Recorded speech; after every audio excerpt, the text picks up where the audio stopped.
So good afternoon, friends. So in today's class, we'll discuss about evolution of management theories.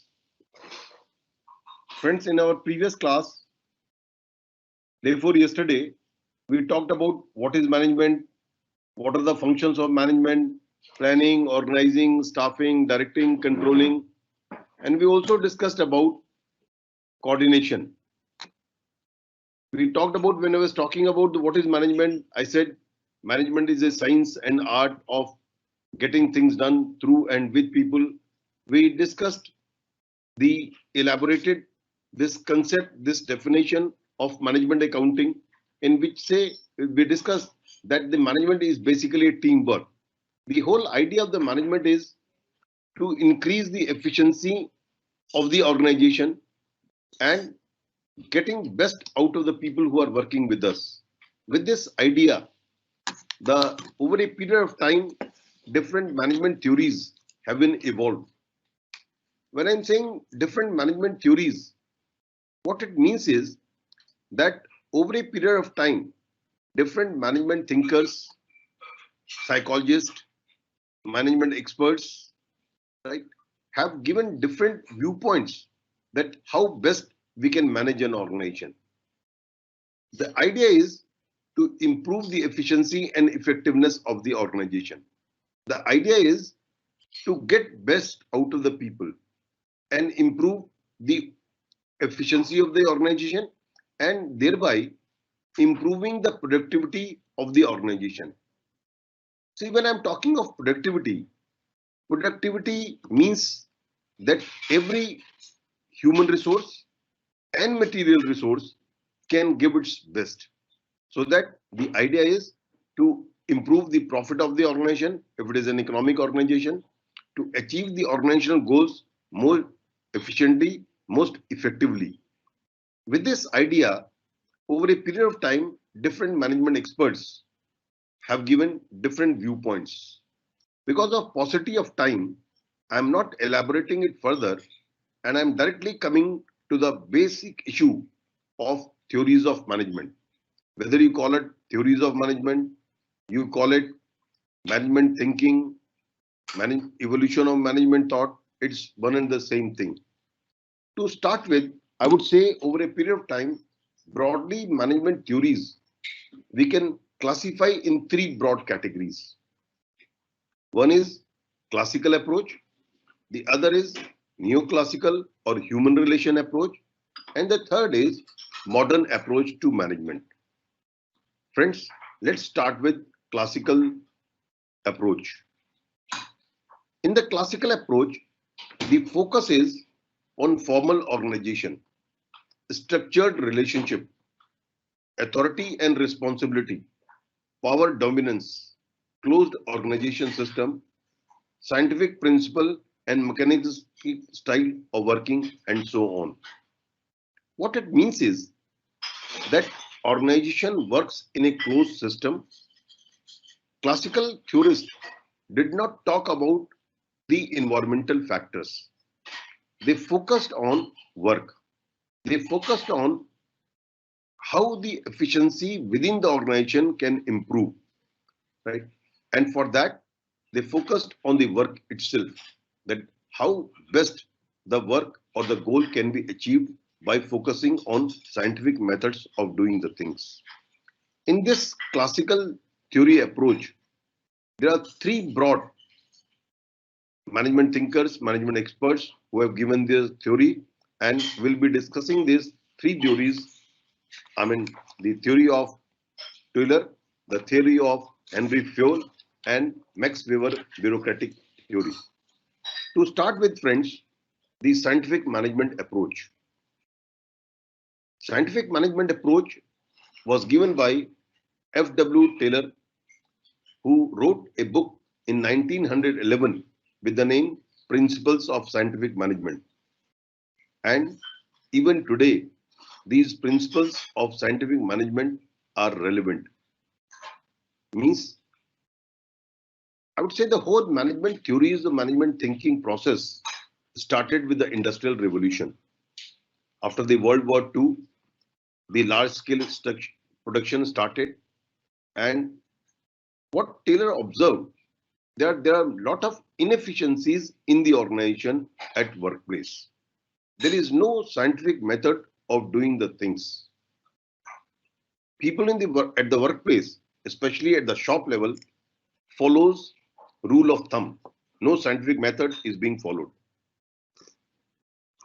So he propounded different principles of work, that if we follow these principles at workplace, if we follow these rules and regulations at the workplace, I will not say rules and regulation, I'll say broad principles, these methods, the efficiency at the workplace will improve.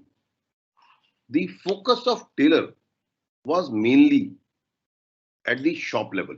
Shop level means, since he was basically a person who started his career at the shop level worker, so he focused more at on the job.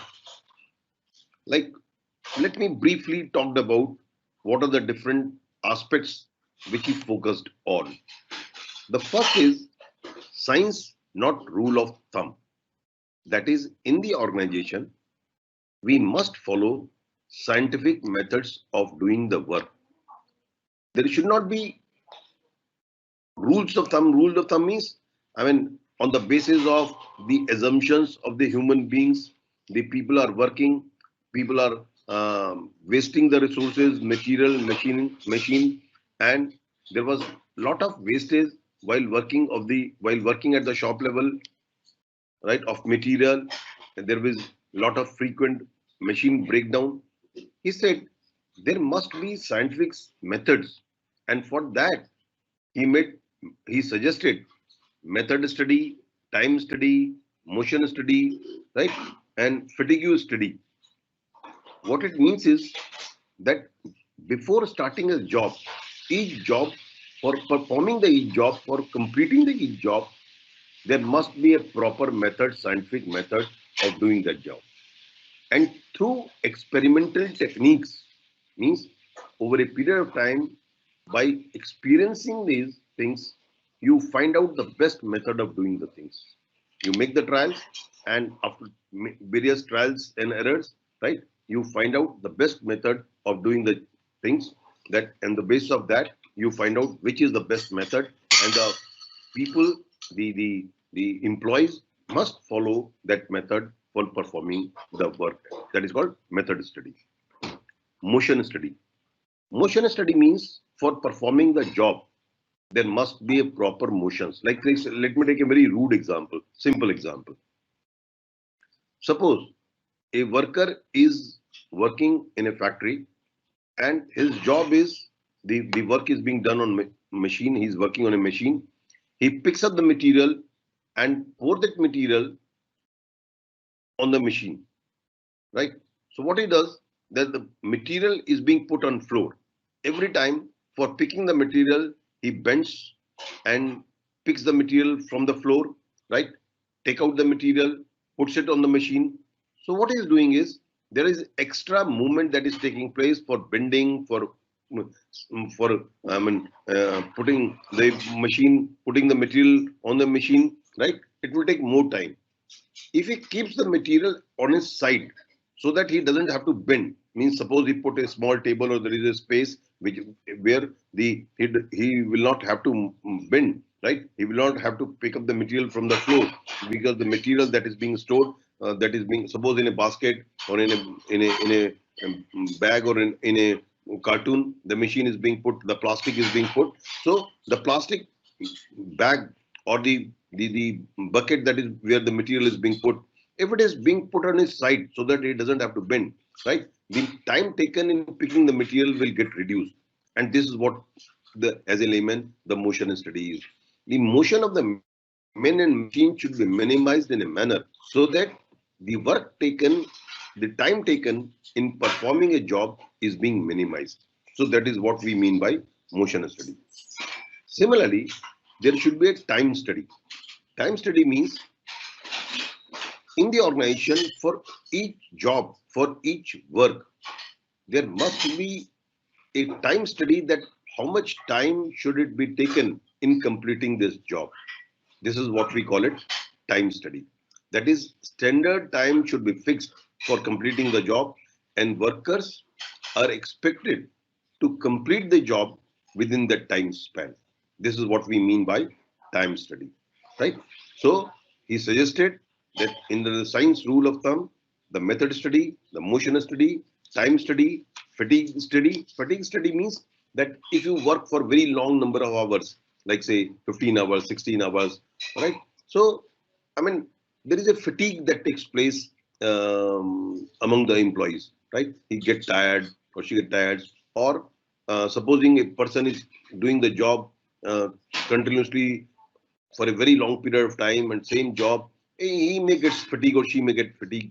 Right? So there must be a fatigue study. So he should be involved in the work or she should be involved in the work for that time period in which its efficiency remains stable, efficiency doesn't decreases. So this is what we mean by the scientific methods of doing the things.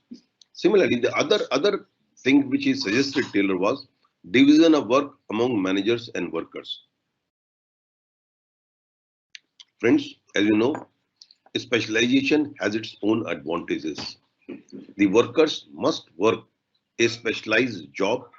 The whole work of the organization must be divided in a scientific manner so that each individual performs only that part of the job in which that individual is specialized, right?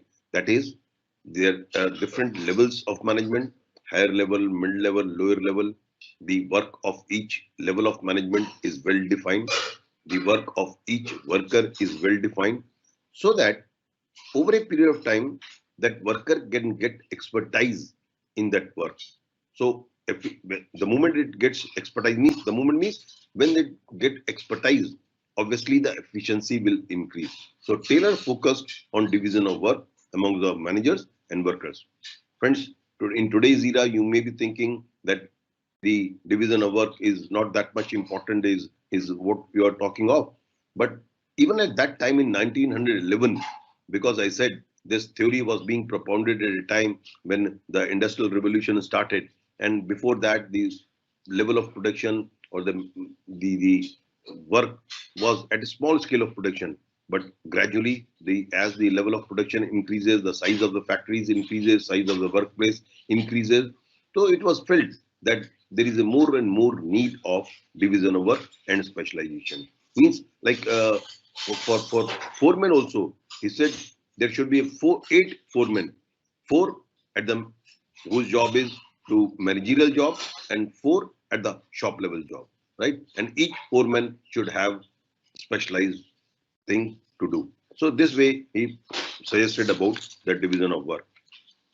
Similarly, he talked about standardization and simplification. Taylor emphasized standardization and simplification of work because if the work is not being standardized, obviously the efficiency will get affected. So these standard work as a benchmark against which the actual performance is measured.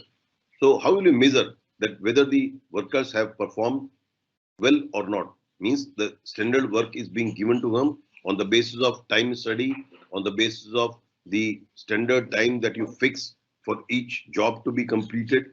You standardize the job and you measure the performance of the individual on the basis of this time taken, on the basis of the efficiency with which he or she has worked.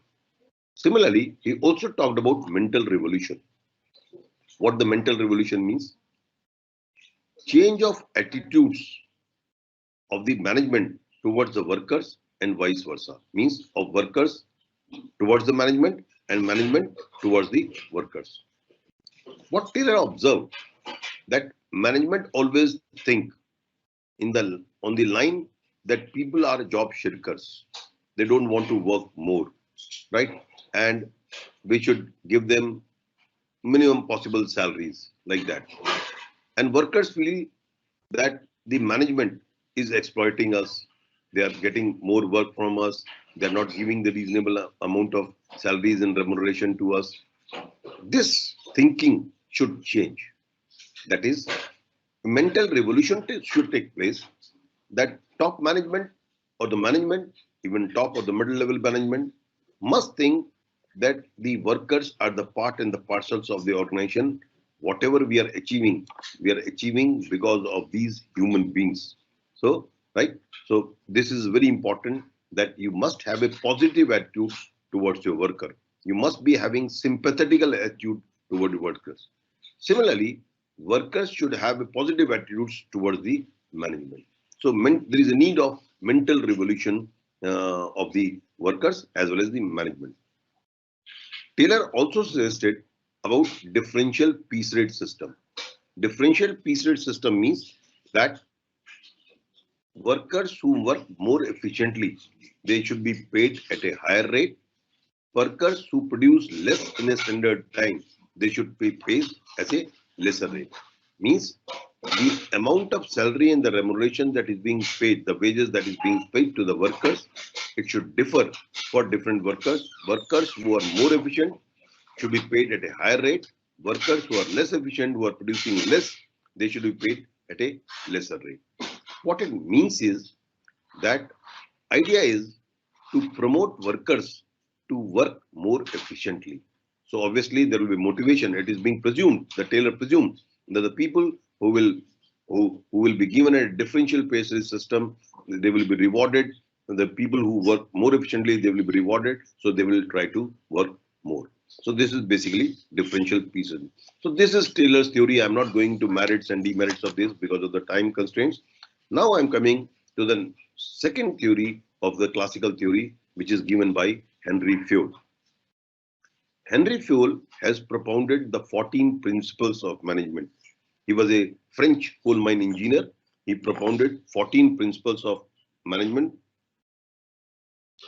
And till date, from 1900, I mean, say from from that time, even till date, these principles are considered as basic principles of management. Friends, you can think that how relevant these principles are today and how relevant these principles were at that point of time. Even after 80, 100 years, these principles are being used and being considered as the basic principles of management. So I'll very quickly brush through these principles.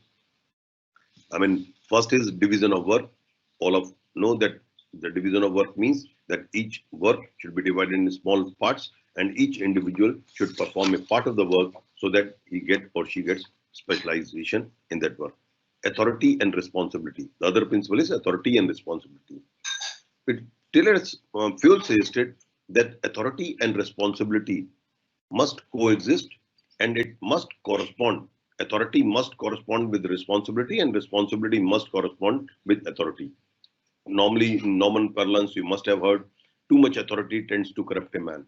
If you give authority to a person and you doesn't give responsibility, right, that person will start misusing that authority. If you give only responsibility without the authority, the person will not able to perform the job. So authority and responsibility must be commensurate, means must be same, that whenever you give authority, you must give responsibility. When you give responsibility, you must give authority. Then only the person will able to perform the responsibility. The other principle is discipline. I mean, this discipline is the core principle of accomplishing any project goals, right? Because discipline means well-defined rules and regulation. I mean, discipline means you're able to extract right amount of obedience from different people who are working in the organization. Please don't take discipline in the negative sense. Discipline in the positive sense.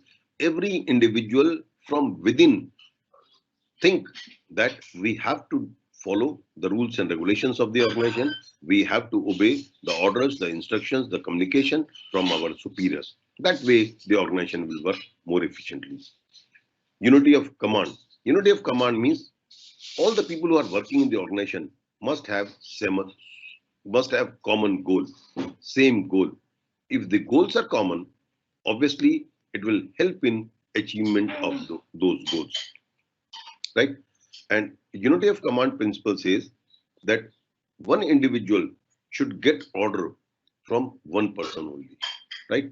If there is a multiplicity of bosses, it will lead to, I mean, job shirking, or it will lead to passing on the responsibility.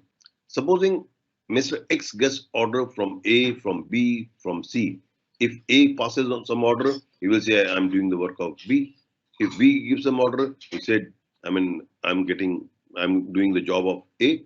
Or there may be confusion in his mind. So it is better that you must get direction from one individual. So that is what we mean by unity of direction. Subordination of individual interest to general interest. Whenever there is a clash, between individual interest and the organizational interest, the interest of the organization must prevail, right? That is, we must give priority to the organizational interest.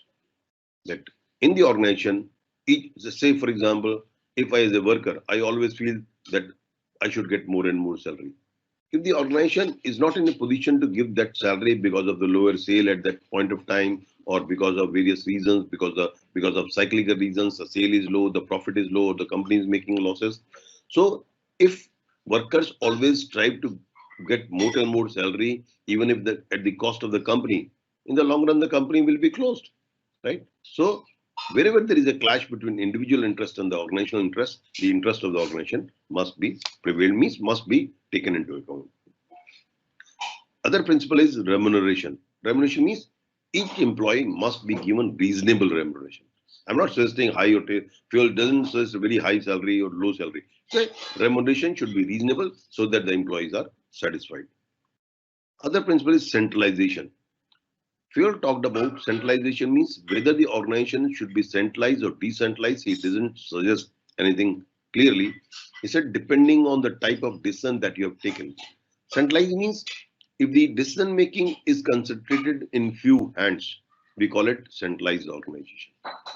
If the decision making is dispersed throughout the organization, we call it decentralized organization.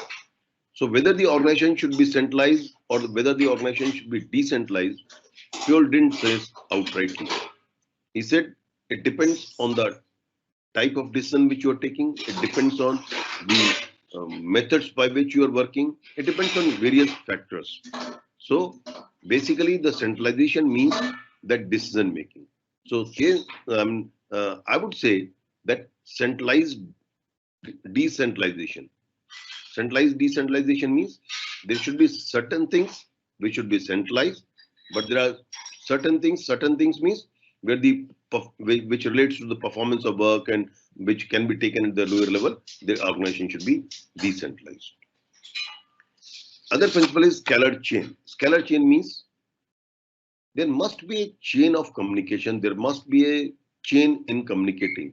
Suppose in every organization there is a hierarchy. Top level, then people working at the lower level, people say top level A person, then comes B person, then comes C person. So if A has to communicate to C, A should not communicate directly to C. A should communicate to B and B should communicate to C, right? So chain should be followed. It is called scalar chain. Chain should not be bypassed. Why it is so? If A starts communicating directly to C, B will not know, will not be knowing what is happening. So then how A will held B as responsible? B will be accountable only when he knows what is being done by C or what has been done, right? So the chain must be followed, but in emergency, right, there can be direct communication. We call it gangplank, right? So there can be direct communication in emergency, but as soon as the emergency is over, the thing should be communicated through proper means. Next is order. Order means systematic arrangement of things and people in the organization. That each machine or people who are working in the organization, there should be a proper place for it. They should be at proper place, and each individual should work as per his place. And each machine means there should be proper layout, proper system. The thing should be orderly manner. Equity. Equity means that equal pay for equal work. Like say equality of basically the salary that is being paid is not like that. Unfortunately, in some part of India, even today, the differential salary is being paid to the woman worker and other salary is being paid to the male worker. This is not this doesn't follow the equity principle.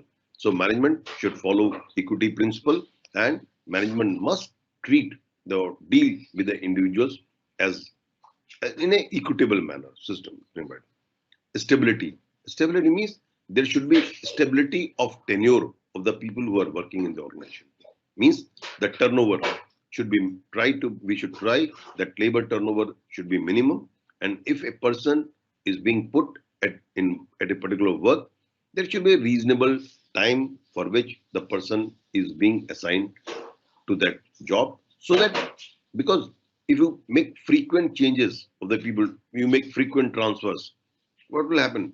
If I'm being put in a particular department for some time, for some period of time, right? As I'm being put in a particular department, I will start learning about the department, about that work. As soon as I become expert of that work, I'm being transferred. So my expertise will get wasted. So what is happening is there should be a stability of tenure. Tenure in the sense, in terms of minimization of the labor turnover. I'm not saying labor turnover is outrightly avoided. It cannot be outrightly avoided, but it should be tried to minimize. And within the organization, individuals that is being put to work, right? They should be given the work for a reasonable period of time. So the other important principle which is being propounded by FUEL is initiative. We must make an environment in the organization. It is the job, basically, I would say, of the top management, the middle management, where people start taking initiative, right? Initiative means people should take themselves that this is our goal. People always take the job as a priority, and they come out with good suggestions. They come out with new methods of doing the things, and an environment is being created where people are taking initiative. Means, I mean, you should not create an environment. Say for example, if a person comes to you with a session, your subordinate comes to you with a session, and outrightly, if you rebuke him, you say, "Hey, this is not good." So next time he will not think of new ideas. But if even if the idea is not good, you motivate him. Yes, this is good idea, but these are the problems because of which this idea cannot be implemented. So next time he will come with a better idea, right? So this is called initiative. And lastly, I would say esprit de corps. Esprit de corps means team spirit. That in an organization we must create a team spirit, like in a game, in a match, right? The people who are working in the organization, they work as a team, and the person acts as a captain of the team, right? Similarly, the manager should act as the captain of the team, and the people who are working with him or her, right? They should be the taken as, I mean, as a team members, and a team spirit means like a family members, like we treat your family members. Similarly, the manager should treat the people who are working with him or her, right? So these are the 14 principles of management. Fuel suggested that if these 14 principles are being followed at workplace, then the efficiency of the organization will improve. The effectiveness of the organization will improve. The efficiency of the organization will improve. So these are the two theories. First, we discussed about Taylor's scientific management. The second theory is Fuel's principles of management, in which the Fuel has suggested 14 principles. Both of these theories comes under classical approach of management. And the third theory, there are many theories, but these are the three which are important theories in the classical approach of management or classical thinking. The third is Max Weber bureaucracy. Max Weber bureaucracy model means that Max Weber, he was a German sociologist, and he gave the concept of bureaucracy. Friends, when I talk of bureaucracy, normally a picture emerges in your mind: government offices, government organizations, right? And you always think of the Indian bureaucracy, and people start thinking of that these are the demerits, these are the things of the bureaucratic structure. And normally it is being blamed in India that it is because of the bureaucracy, the things are being delayed. But bureaucracy has its own advantages itself. So what does the bureaucracy means? Basically, Max Weber, who gave his theory between 1864 and 1920, means he remained from 1864 to 1920, right? So Max Weber gave the theory of bureaucracy, in which he suggested that in an organization there must be following of proper rules and regulations. He suggested for taking decision there must be proper rules and regulations which are the guiding force for taking that decision. It is not at the whims and fancy of the manager or the people at the helm of the affairs, right? That they can take the decisions at their own, right? So there must be proper rules and regulation by which the organization works. So before talking of these things, let me talk of the six broad things which bureaucratic structure or which the Max Weber suggested. Like Taylor, he also suggested about division of labor, task specialization, right? This whole classical theory focused on task, on the job, how effectively, efficiently we can perform the job. So Weber suggested their work in the organization should be divided according to the specialization. Each individual should perform only that part of the job in which she or he is specialized. The idea of specialization is to improve the efficiency so that a person get perfection in the job, right? The other is formal hierarchical structure. There must be a proper hierarchical structure in every organization. Max Weber suggested that there should be a clear, like fuel suggested, authority and responsibility. There should be a proper hierarchy. What do you mean by hierarchy? Levels, top level. Like say in a company, if I talk of the hierarchy of a company, like board of directors, then comes next hierarchical level is general manager.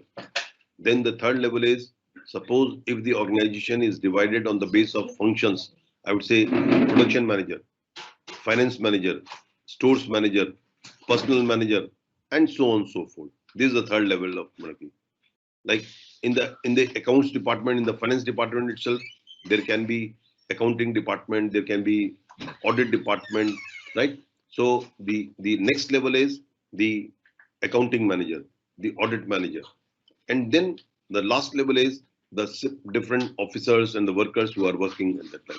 So this is a clear hierarchy of these things, and at each of these hierarchy they know, well defined, decided in advance, that who is accountable to whom, who is responsible to whom, right?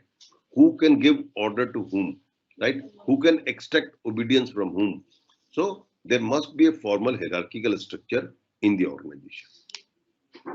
The third is formal selection, means recruitment and selection should be proper. There should be a proper laid down rules and regulations for the appointment of people, because human resource is the most important thing in the organization, and there must be a proper method of selection of employees and recruitment of employees in the organization, so that there is no nepotism, so that there is no favoritism towards the people who are being recruited and selected in the organization.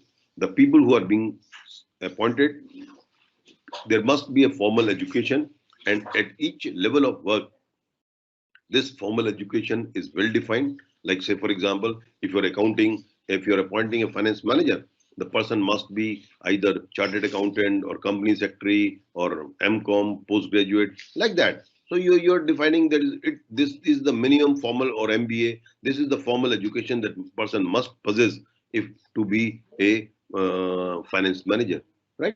So there is a formal education system, and a proper procedure is being trained, like written tests, then interviews. It is a formal selection procedure that is being followed for appointment of people in the organization.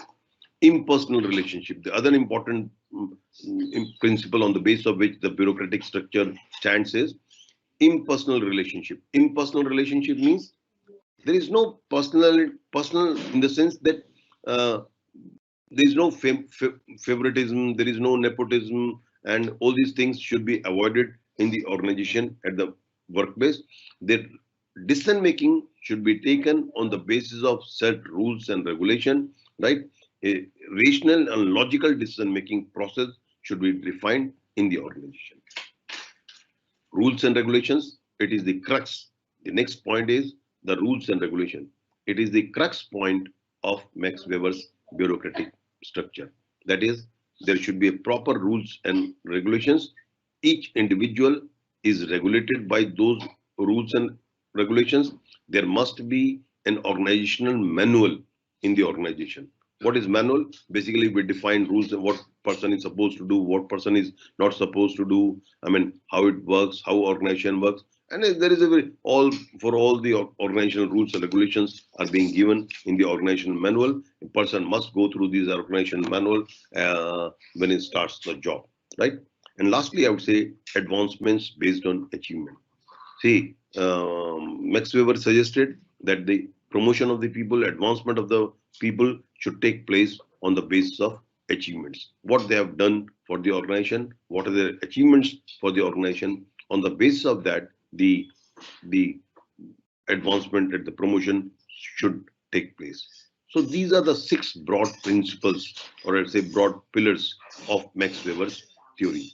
So Max Weber has given these principles and suggested that if in the organization these rules and regulations, the procedure, impersonal relation, formal selection, formal hierarchical structure, task specialization, these things are being followed, there will be a proper organization, their efficiency will increase, right? There will be no personal things, right? People decisions will be taken on the basis of rational rules and regulations on by rational method, and there will be a proper decision making, right? So this is basically bureaucratic. I have not discussed the merits and demerits because of the time constraints. I've just talked about the theory, basic theory of these things. So these 3 constitutes the classical thinking, right? Classical approach of management. So this is one approach.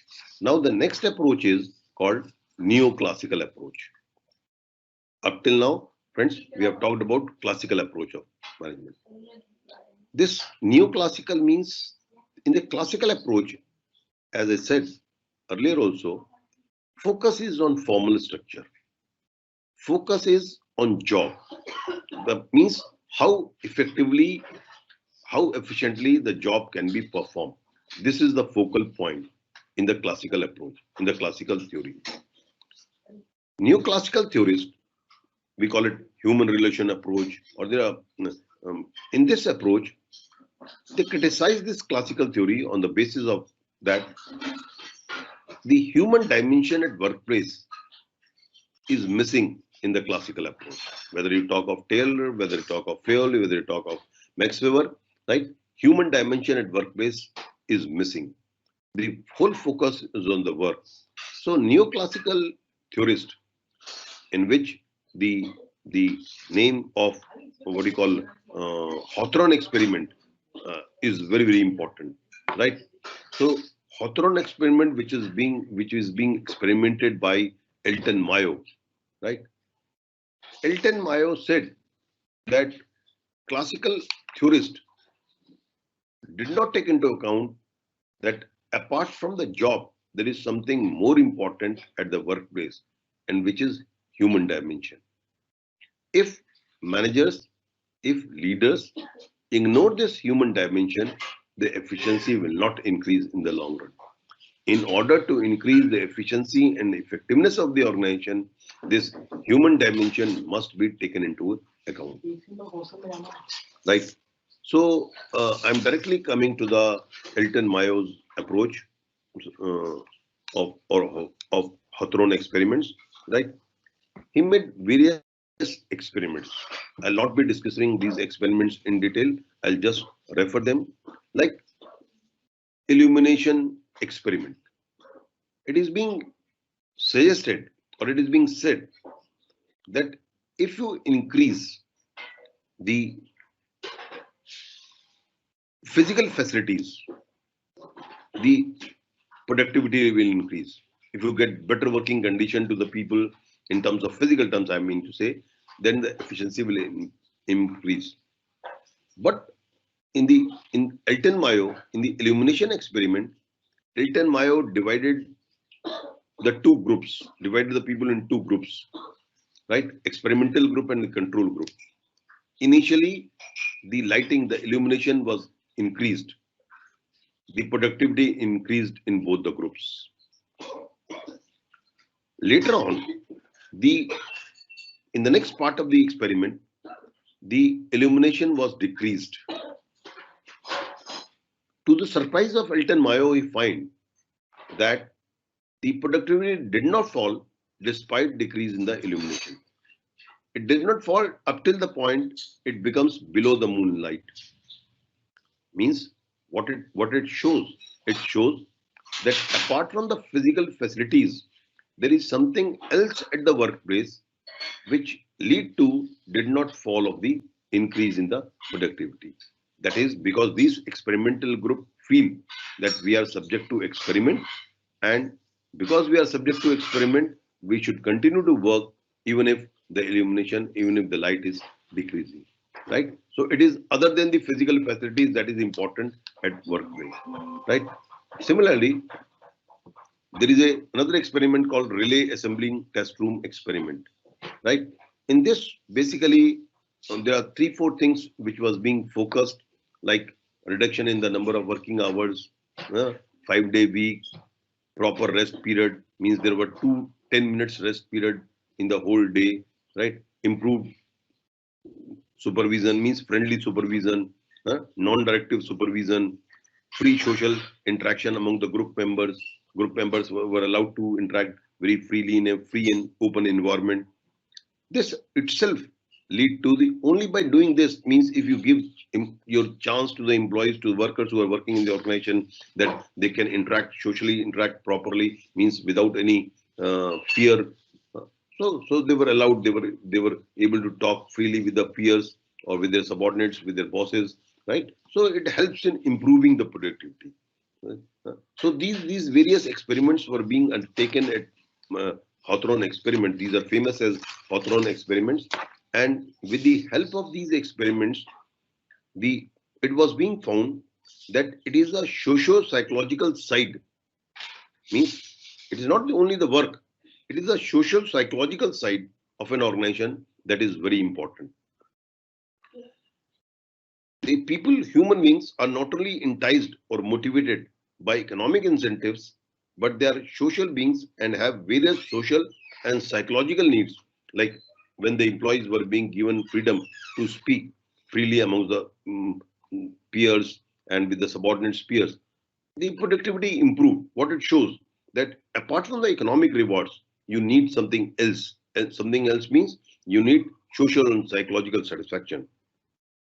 The physical factors at workplace, for instance, the amount of lighting, etc., are necessary but not the sufficient condition. Means by improving the physical facility, it is essential, but only by improving the physical facility you cannot increase the productivity of the organization. Informal leaders plays an influential role. You see, there are two types of leader in the organization. One is called formal leader, the other is called informal leaders.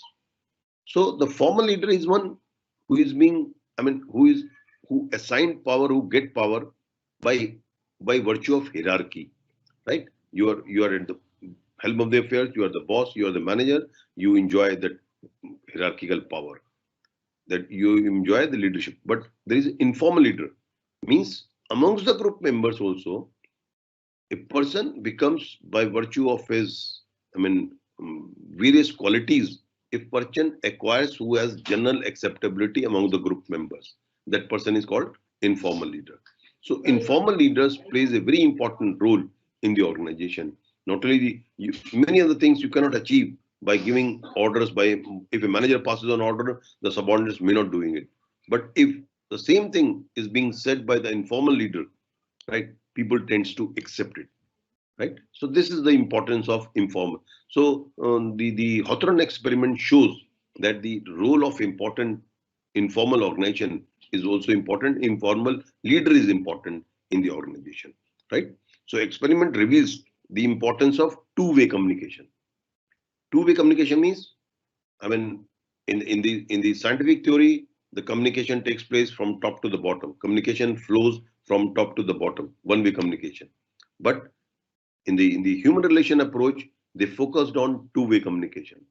Two-way communication, it doesn't mean communication should flow from top to the bottom, but communication should also flow from bottom to the top. That is, if subordinate has something to say, he should be allowed, he should be free. An environment should be created where he is being free or she is being free, she is free for communicating the things with his or her boss, right? So it's called two-way communication. The idea is, if I will able to give, I say, if I will able to say what I think, then it will help me in increasing my motivation level, and that will help in the long run in increasing the productivity of the organization. So this is basically the human relation approach, which is given by Hilton Mayo. Now, after talking of these things, now I'm coming directly to the modern school of thought in the management. In the modern school of thought, I'll be talking of two approaches. One is called system theory of management. The other is called contingency theory of management.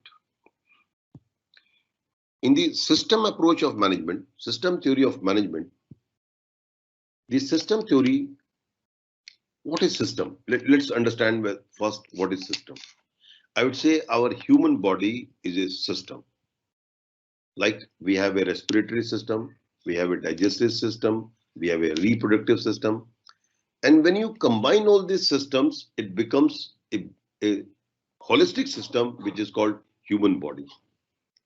Each of these systems, or I may call it subsystems, human body is a system, and these are called respiratory, reproductive, digestive, and all these are called subsystems. These subsystems are interrelated and interdependent. They have their own job to perform. But unless you join these systems, it will not become a workable system. If there is defect in any of the system, if our digestive system is not good, I think the whole body, it will make an impact on the whole body. If our respiratory system is not functioning properly, our whole body will get affected.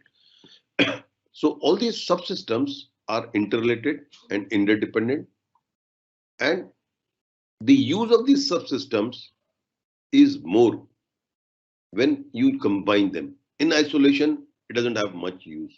So the way we say 1 plus 1 is not 2, 1 plus 1 is 11, right? Similarly, in the subsystems, when you combine this subsystem, then only it becomes a proper workable system.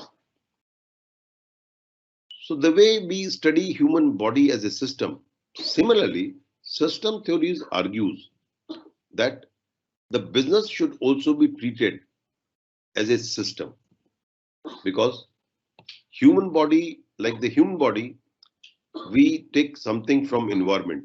We take, say, oxygen from the environment, right? And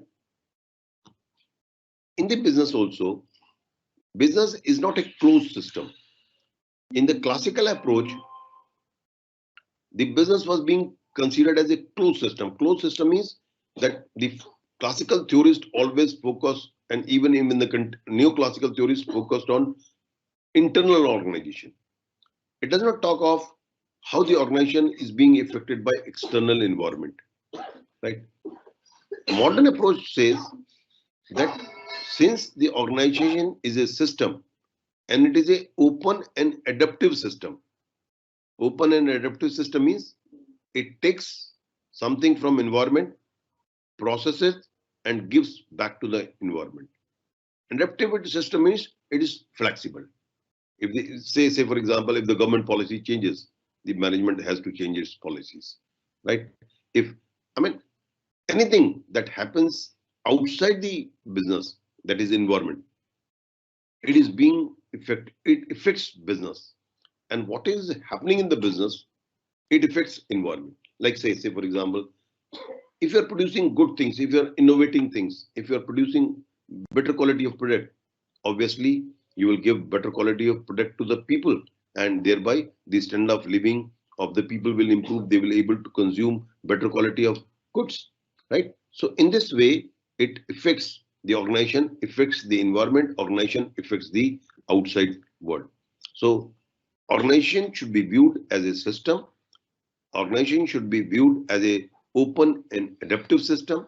Like you have a production department, you have finance department, you have personal department, you have a stores department. All these departments are interlinked, right? Production department cannot work without the help of the marketing department. Marketing department is of no use without the help of the production department. Production department will not able to function properly unless there is a proper stores department in the organization, unless there is a proper purchase department in the organization, right? So all these subsystems are interrelated and interdependent. And not only this, whatever is happening outside the business, that is external environment, whether it is the economic environment, whether it is a monetary policy, social policy, fiscal policies, whether it is a legal rules and regulations of the country, whether it is a income tax, labor laws, right? So economic cycle, these are all external things which are beyond your control, which is not within the control of the organization. These are all external environmental factors. Business environment, there are certain governments in certain countries which are very helpful to the business. So if the government policies are such which are conducive for the economic, for the business development, certainly it will help in the doing the business more easily. If the rules and regulations of the society, of the country is complex, right? There are too many cumbersome rules and regulations. Certainly it will put an hindrance in doing the business. So what it means is that all this is affects the business. So business must be treated as an open and adaptive system.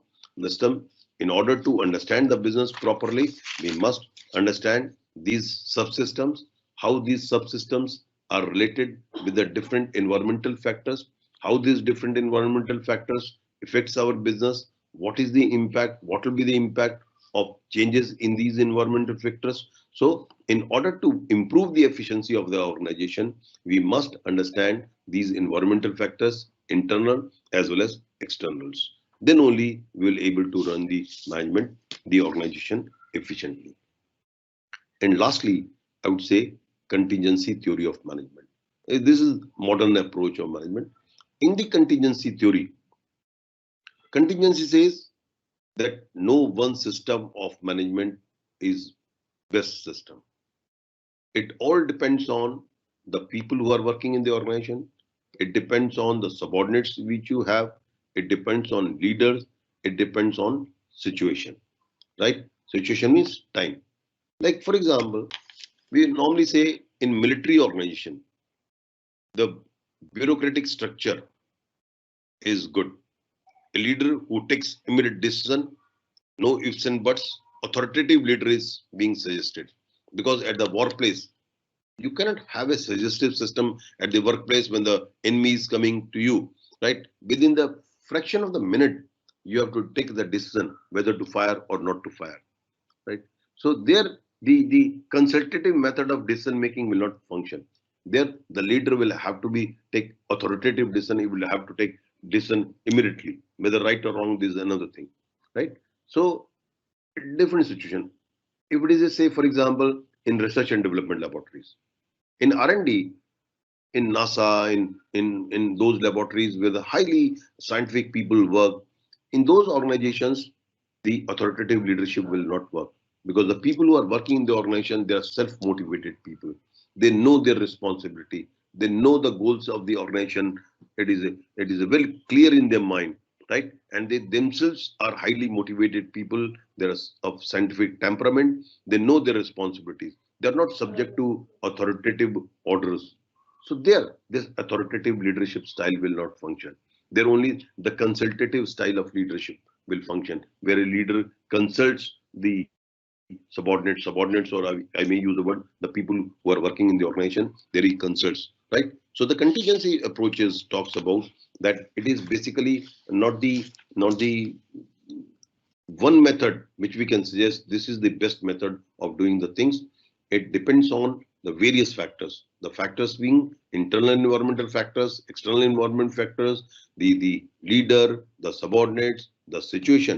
It is a situation on the basis of which you have to take the decisions, and the leadership style and the methods of leadership should function. So friends, with this, I'm stopping here, and I would say that in today's lecture, we have talked about three theories of management. One is called classical approach, in which we talked about three different theories. We talked about Taylor's theory, we talked about Fayol's theory of management, and we talked about the Max Weber bureaucratic approach. Then we talked about new classical approach. In the new classical approach, my focus was only on Hawthorne experiments, right? So basically given by Elton Mayo. And finally, we discussed about modern approach of management. In the modern approach of management, we talked about two theories: situational theory, system approach of management, and the other is contingency approach of management, right? So these are the different theories. These are evolution of management thoughts. As I said, over a period of time, different management thinkers have given different viewpoints about how best we can manage the organization. These are called management theories. So thank you, friends, for today. I'm stopping it here. And if you can have any problem, you can email to me, right? Or you can call me. Thank you very much.